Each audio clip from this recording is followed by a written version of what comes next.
Les affaires de ma jeunesse me reviennent mieux que maintenant. C'est ça. Oui, Mais il faut... Et puis c'est trop compliqué C'est maintenant ça. la vie. Oh non, mais Oh. quand on vient, si je venais vous voir, par exemple, longtemps, là, en prenant mon temps, mais vous Eh ben, on arriverait à, vous retrouverez voilà, à tout ça. retrouver. C'est ça. Oui, vous Voilà. retrouverez tout ça et on pourrait tout mettre ensemble. Oui, Là. oui. Les gens, les lieux, Mais non,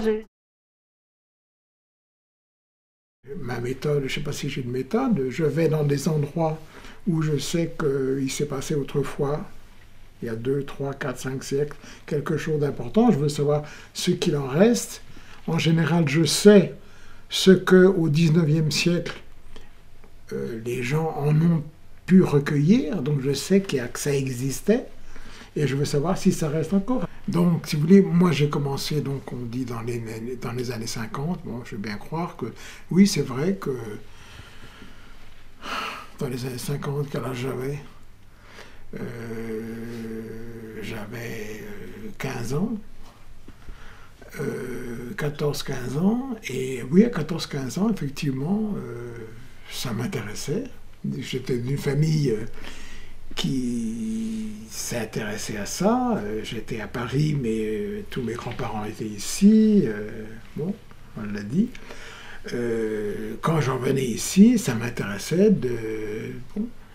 d'entendre les gens parler breton, d'essayer de leur parler, puisque j'avais appris le breton, et essayer de savoir ce qu'ils savaient. Et j'ai trouvé comme ça des choses dont on disait que ça n'existait pas. Et alors, quand il venait passer l'été, il y avait le petit train. Il n'y avait pas de bus, il n'y avait pas d'auto. Oui. Il prenait le petit train. Ah oui. Alors, quand c'était l'été qui arrivait, il prenait le petit train puis il venait ici. Ah il oui. passait tout l'été, là. Ah oui, jusqu'ici. Ben, je me rappelle des petits trains. Ah oui, d'accord. Ben, j'étais jeune. Oui, moi j'ai pas Ça me revient. Je regarde à comprendre, mais dans quelque chose d'agozéal. Ah, c'est ça, voilà. Je comprends, mais je ne peux pas parler. Voilà. Alors, on ne m'attendra pas et pour parler. Non, ma famille était entièrement francisante, sauf mon père. Mon père avait appris le breton en quittant. Mon père était brestois, et maintenu, si on peut dire, par ma grand-mère hors d'influence de la langue bretonne, qui pour elle n'était pas une langue, pas une culture, etc.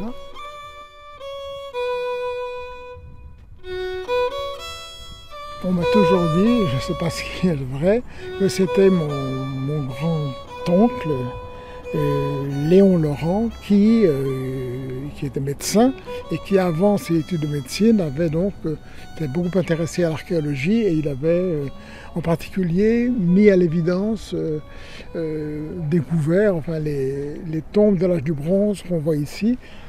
La pierre a été creusée, c'est l'entrée dans la découverte.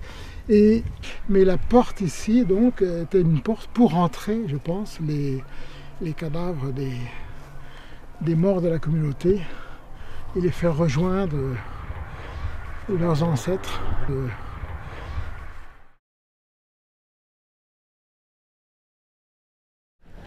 Ce qui m'a construit, c'est mon coma. Ce qui m'a construit, c'est mon accident. Je n'ai jamais retrouvé les 18 jours de coma, jamais. Mon réveil, ça a été...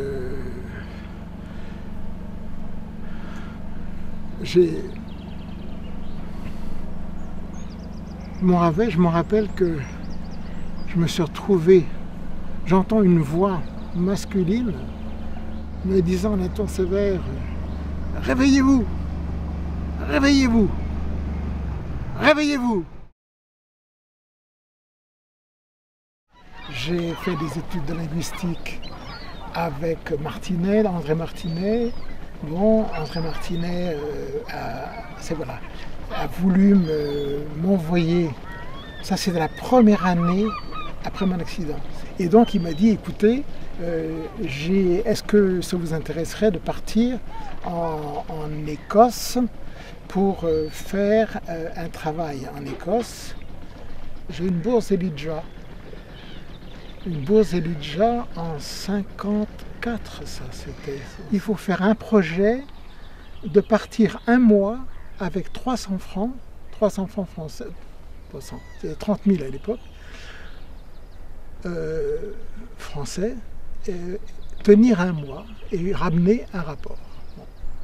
Et donc j'avais choisi d'aller en Écosse, là où est née la grande école de cornemuse écossaise, de bagpipe, donc au XVIIe siècle, avec toutes les grandes compositions, en particulier des airs très lents qu'on appelle des pibroch.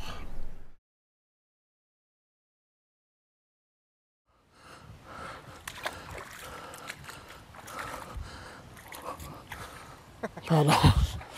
C'est de la vase. Ik kastel tremazan e paresland unves, galon en din gentiles argeraninjes. Ajas da urgie et vite temps priet, merge prinses avres, Florence awa envet. Dat groot duro d'ivoire, mes orno en verket. C'est un endroit où je sens ma famille et bon, dans quelle mesure est-ce que justement ces histoires qu'on me racontait étant petit et qui ont fait que j'ai passé ma vie, bon, grâce aussi à l'accident qui m'a empêché de partir en Afrique, il m'a montré qu'ici effectivement il y avait un milieu humain qui aussi riche de connaissances, de traditions, de gestes, d'imaginaire que ce qu'on va chercher bien loin.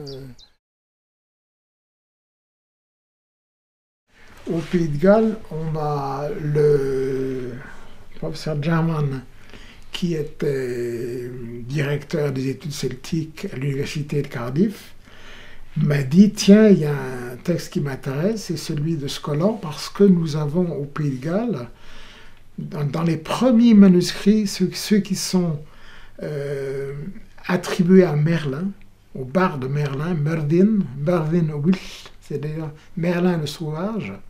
Donc c'est les plus anciens manuscrits gallois, me dit professeur Jarman, et il y a un poème sur Scollan, qui est sur son cheval noir, etc. Bon. Et donc, je me suis lancé sur la guerre de Scollan, puisqu'on l'a en Bretagne aussi. Et là-dessus, je m'aperçois que Lady Berdère m'avait envoyé la mélodie d'une guerre qu'il appelait Zorn Colleborn, et que c'était Scollan. J'avais un couplet, et le couplet suffisait à savoir na petra zotra dentro de mti, na petra zotra niendo de msi, na de husmanagenol ho, na de husmanagenol.